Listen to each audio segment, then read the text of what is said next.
भारत का प्रधानमंत्री। मैं Kaushal Kumar Sen, assistant professor political science, Babu Shobharam government arts college Alwar. BA part second के सेकंड पेपर के अंतर्गत इस अंक में हम भारत के प्रधानमंत्री, उसके पद, योग्यताएं एवं शक्तियों का अध्ययन करेंगे। संविधान द्वारा प्रदत्त सरकार की संसदीय व्यवस्था में राष्ट्रपति केवल नाम मात्र का कार्यकारी प्रमुख होता है तथा वास्तविक कार्यपालिका शक्तियां प्रधानमंत्री में निहित होती हैं।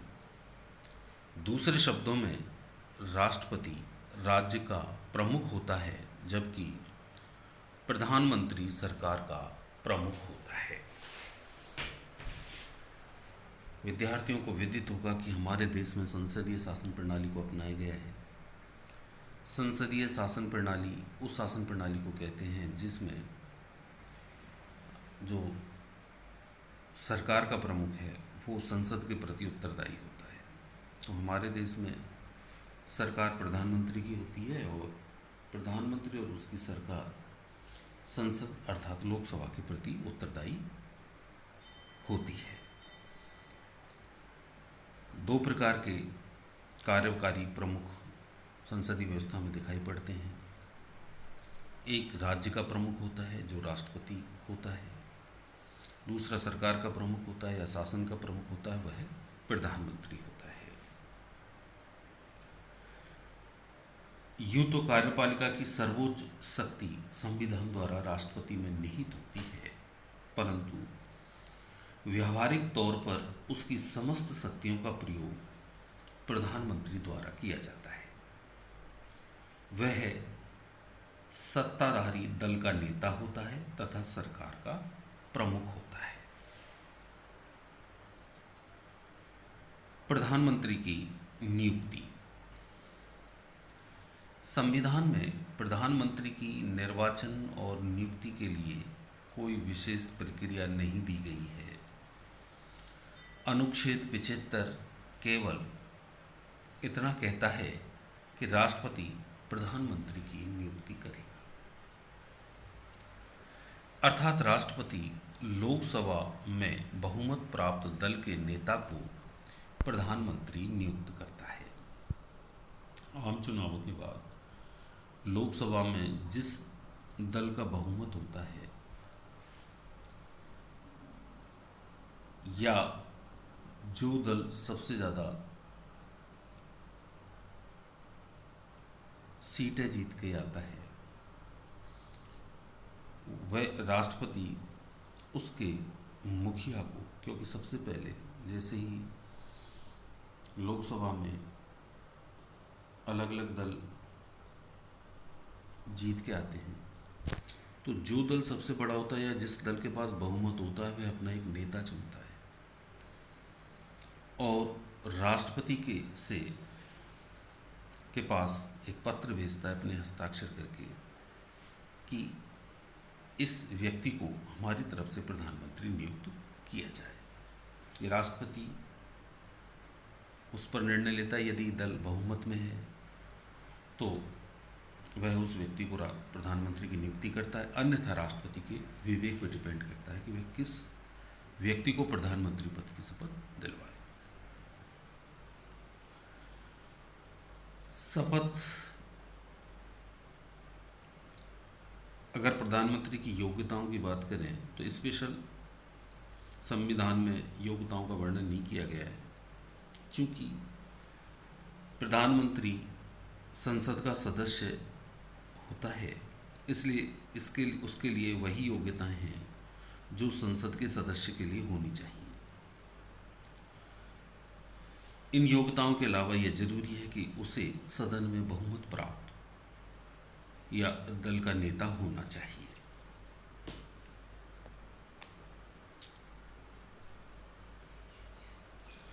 संविधान के शपथ पदावधि एवं वेतन। संविधान के अनुच्छेद 75 के तहत प्रधानमंत्री की नियुक्ति राष्ट्रपति के द्वारा की जाती है।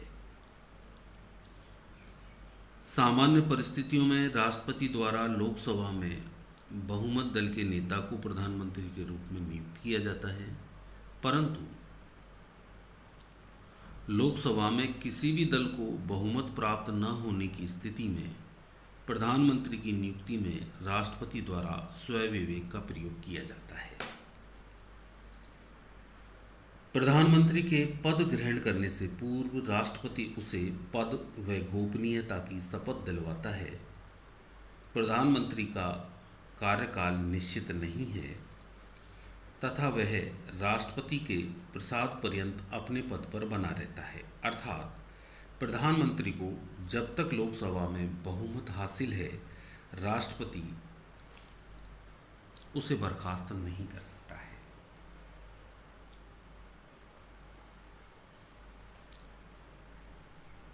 प्रधानमंत्री के वेतन व भत्ते संसद द्वारा समय समय पर निर्धारित किए जाते हैं।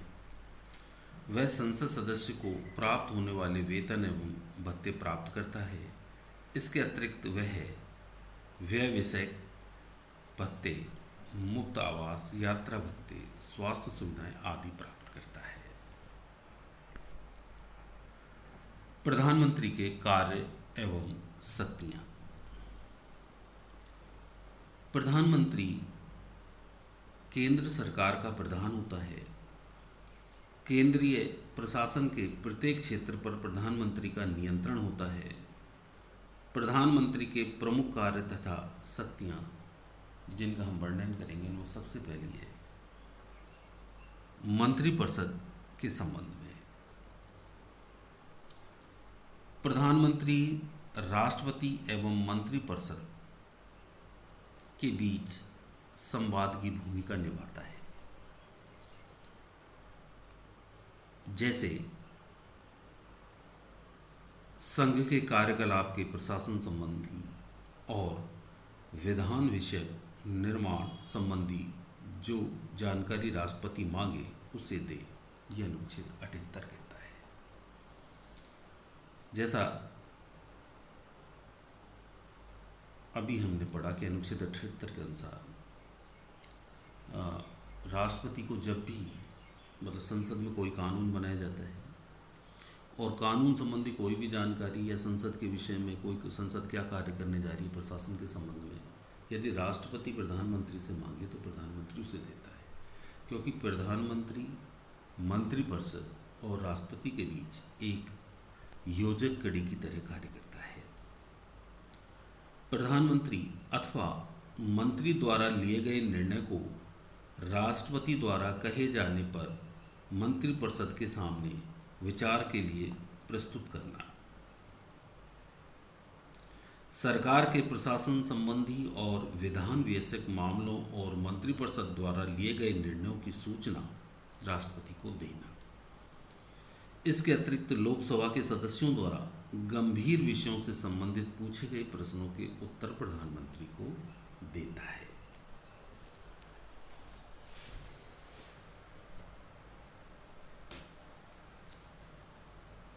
विद्यार्थी ध्यान रखेंगे कि जैसा हमने अभी प्रधानमंत्री की नियुक्ति के संबंध में देखा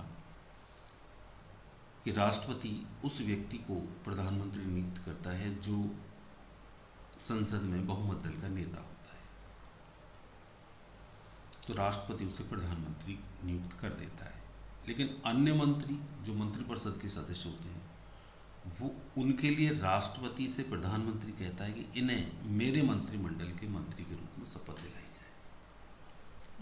तो इस प्रकार मंत्रिमंडल और राष्ट्रपति अर्थात मंत्रिपरिषद सरकार और राष्ट्रपति के बीच योजक कड़ी के रूप में प्रधानमंत्री कार्य करता है।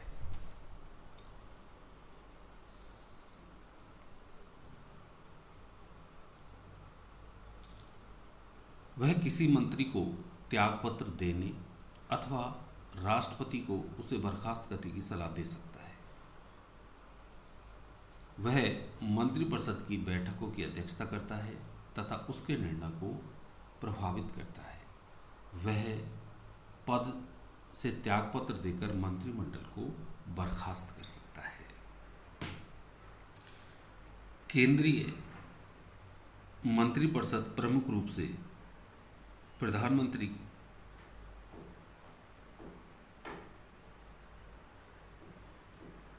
के कार्य एवं शक्तियों के बारे में प्रमुख होता है क्योंकि वह मंत्रिमंडल का प्रधान होता है, इसलिए उसे प्रधानमंत्री बोला जाता है। जैसे उसका कार्य मंत्रियों के बीच विभागों का बंटवारा करना, अर्थात कौन से व्यक्ति को कौन सा मंत्रालय दिया जाएगा, उनमें फेरबदल करना, किसी व्यक्ति को मंत्री नियुक्त करने की सिफारिश राष्ट्रपति को करना, किसी मंत्री को त्यागपत्र देने अथवा राष्ट्रपति द्वारा बर्खास्त करने की सिफारिश करना, मंत्रिपरिषद की बैठकों की अध्यक्षता तथा उसके निर्णयों को प्रभावित करना, स्वयं के त्यागपत्र द्वारा मंत्रिमंडल को बर्खास्त कर देना। क्योंकि जब प्रधानमंत्री स्वयं त्यागपत्र देता है तो उसका मंत्रिमंडल भी बर्खास्त हो जाता है, क्योंकि वह प्रधानमंत्री का मंत्रिमंडल होता है। जब प्रधान ही नहीं रहेगा तो मंत्रिमंडल बर्खास्त हो जाएगा। प्रधानमंत्री लोकसभा का नेता होता है।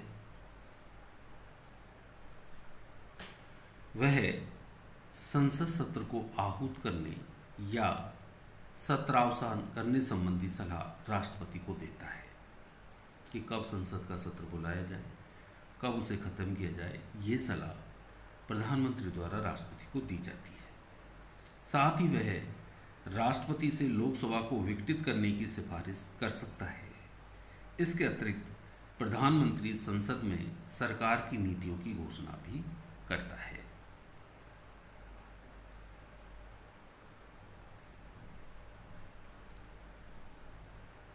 महत्वपूर्ण पदाधिकारियों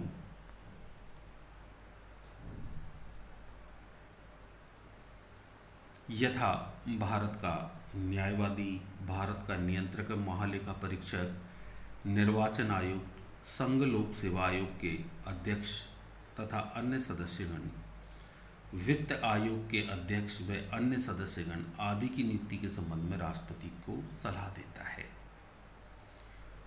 प्रधानमंत्री योजना आयोग, राष्ट्रीय विकास परिषद, राष्ट्रीय एकता परिषद, अंतर्राज्यीय परिषद और राष्ट्रीय जल संसाधन परिषद का अध्यक्ष होता है। वह आपातकाल के दौरान राजनीतिक स्तर पर आपदा प्रबंधन का प्रमुख होता है।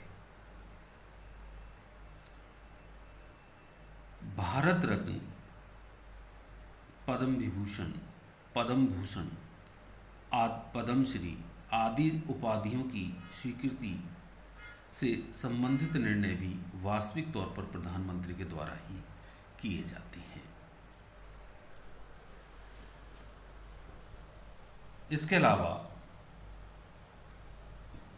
मंत्रिमंडल का जो सचिवालय है वह प्रधानमंत्री के प्रत्यक्ष प्रभार के तहत कार्य करता है। इस सचिवालय के प्रशासनिक प्रमुख मंत्रिमंडलीय सचिव होते हैं।